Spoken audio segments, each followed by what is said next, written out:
One of the crazy things is if you're hurt or if there's an accident that's even not your fault, you can be away from your truck. Your truck gets said management wants to come out and take a picture of your footwear. I can't explain it.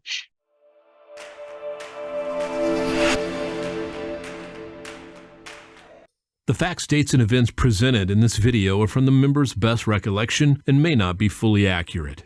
This video is intended for entertainment purposes only. Always consult with your local union about your rights and duties at your workplace. The opinions shared on this video are our own and do not necessarily represent my employer's positions, strategies, or opinions. All views shared are protected under the National Labor Relations Act. What is going on, everybody? So today I have Greg Kerwood out of Local 25 in Boston and Norm, business agent out of Local 623 in Philadelphia. And we're going to be talking about layoffs, you know, some of the stuff the media has been talking about and some of the stuff you may be seeing on the ground level in your own very building. So let's just kick right into it. You know, with these layoffs going on, you know, we may see a different tone with management. Maybe they're on pins and needles, and maybe the discipline's been amping up from there. So I'm actually going to throw this to you, Norm. Norm, what's your thoughts on this? We all know what happens every year when a volume drops. Management looks for a reason to justify them being there. So they look at your shoes, they look at your uniform, they look at your hair, if that's still a thing in your local. So we can't give them the ammunition to come after us. You have to make sure, okay, is my uniform okay? Do I have a hoodie on? If hoodies are a big thing in your area, do I have on the right shoes? And just to sidebar, one of the crazy things is if you're hurt or if there's an accident that's even not your fault, you can be away from your truck. Your truck gets said management wants to come out and take a picture of your footwear. I can't explain it. So you have to do everything that you can to protect yourself and make sure that you don't give management any reason to address these concerns, especially in this time of slowdowns.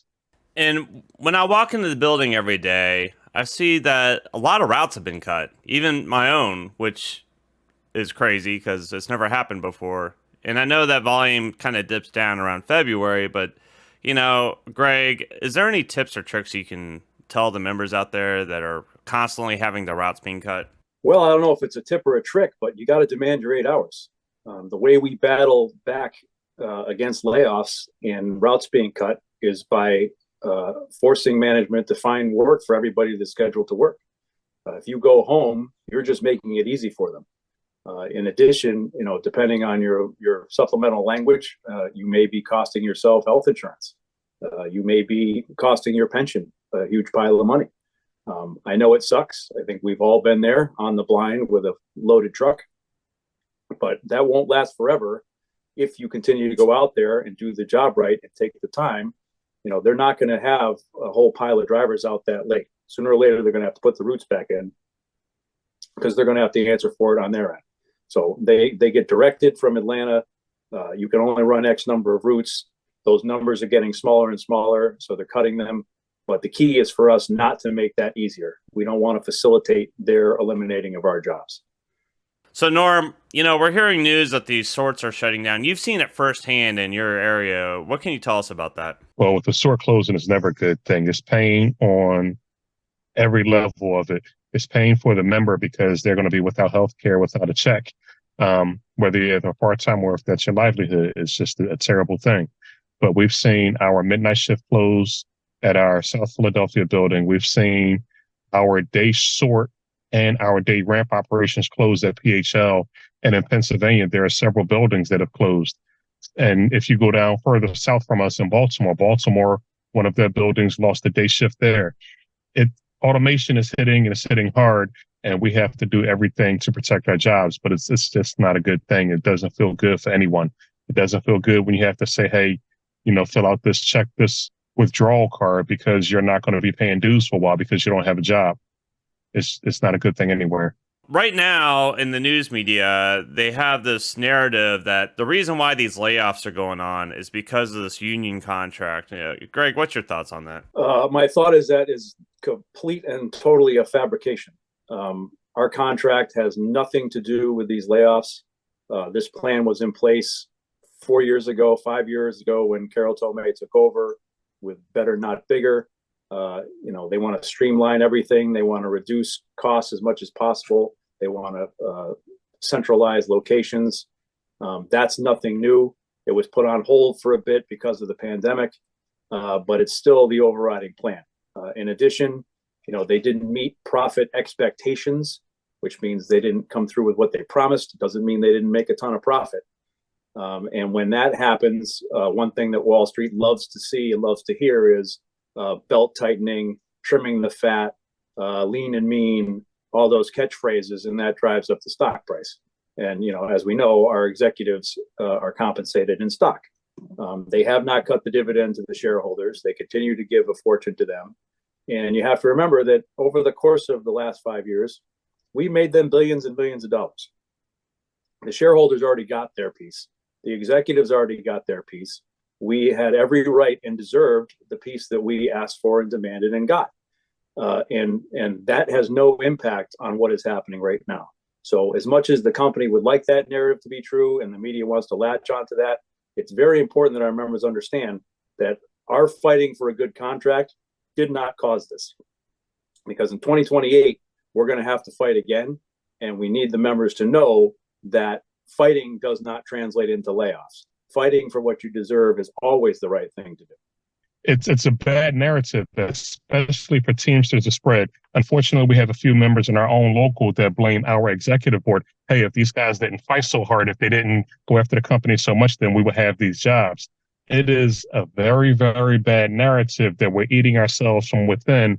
And if we don't come together and stay together, then we're on a sinking ship. We can't say, okay, maybe if we don't fight so hard next time, maybe the company will let us keep these jobs. We have to fight more and we have to demand more. We can never, ever let the company get between us and what we deserve. Another thing I'd like to add to all this is, everybody, we're running our own little bubble, right? They think that this is only happening to UPS. And I have friends in other industries, FedEx and Amazon. They're going through the exact same thing we're going through right now. It's just, UPS kind of almost uses it as a headline, in articles and everything else. And I'll ask Greg in a minute why that is. But, the reality is like FedEx was cutting management back last year in April. And, Amazon right now, the warehouse workers, the inside workers, anybody that's holding a white badge, which are the new guys, are on layoff. The DSPs that are working right now. I just talked to one of my buddies that's a driver over there, and he says that right now they're letting people, hey, you want a day off? All right, here you go. Or the drivers they don't like, they just won't assign them on a route, and eventually they starve them out to make them quit. But the reality is like this isn't just an us thing. This is happening everywhere right now. And like I said before, February is a slow month. Hopefully when these tax returns start coming in and maybe, people spend a little bit more, you never know. But, just be cautious. I would advise everybody, save your money. I was just talking about, why this is advertised so much. We see it all over the media right now, Greg. Why is that? Simple narrative that people can buy into. If you fight and you demand what you deserve, these are the consequences, and it's simply not the case. Again, we made tons of money for this company. They already got theirs. We had every right to get ours, and this was in the cards well ahead of the contract fight. As you said, there's other companies going through similar things, and you have to understand that this is what Wall Street wants to hear. Any company, you can search for any company that doesn't meet earning expectations, for 1 quarter, 2 quarters, and you will find that they immediately come out with a press release saying that they're going to reassess, trim the fat, cut back, they expanded too fast, blah, blah, blah. It's standard corporate practice. It's nothing new. It sucks because, it affects our members. It affects people and the corporation and the company and the stockbrokers, and they don't care about people. But for us, we have to witness this firsthand and watch people suffer. And those of us who've been around long enough may know that it's temporary, but for a young worker who just started, they can look at this and go, well, this isn't what I signed up for, or this doesn't look like a long-term plan. And the best advice I can give to folks is to hang in there, do your best, Uh, Hopefully, all of us will have your back as much as we can. We should, and I hope everybody watching this does. And sometimes you just have to ride it out because you don't want to be kicking yourself 6 months, 12 months down the road when the people that stayed are moving up and going into driving jobs or whatever, and you're doing something else that doesn't have benefits, doesn't have a pension, doesn't have a solid wage. If you have not done so already, follow the Teamster Media Hub on Facebook. Greg Kerwood runs that. And 623 Lives Matter, Facebook, Instagram, all social medias. And we're going to get into the shout outs. I'm going to throw it to you first, Greg. Shout outs. Who would you like to shout out? My shout out is going to go to our brothers and sisters at Anheuser-Busch who just ratified their contract. Congratulations to them. For being prepared to fight, which sometimes is the actual fight itself, and also to our members at Molson Coors who are currently on strike and fighting for what they deserve. If you are near any facility that is on strike, please get down there. Please show your support. Anybody who's been on a picket line, whether it was your strike or someone else's, knows how much that means to people that are marching and fighting. Just to show up, just to drive by, beat the horn, bring some donuts, bring some coffee, or just, stand and chat and walk and talk to these folks and let them know you're on their side. So please get out there and do that.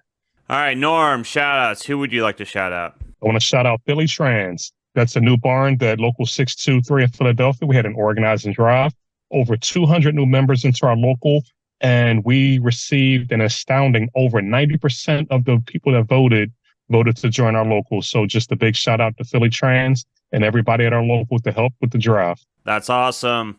My shout out goes to the members of my own local 728 out of Atlanta, Georgia. All the members that have been helping us out with this bylaws change. The local itself has been supporting this bylaws change to allow steward elections. If you can make it out March 9th, to the union meeting. 9 o'clock is for the UPS craft meeting. Grab a donut, learn some knowledge. And then 10 o'clock for the general membership meeting where we're going to cover the new changes with this bylaws as far as steward elections. And we're going to put it down to a vote. So we do need people to show up to vote yes on this thing to make sure we have steward elections in our bylaws. And that's all I got, guys. Love you, and I'll see you next time.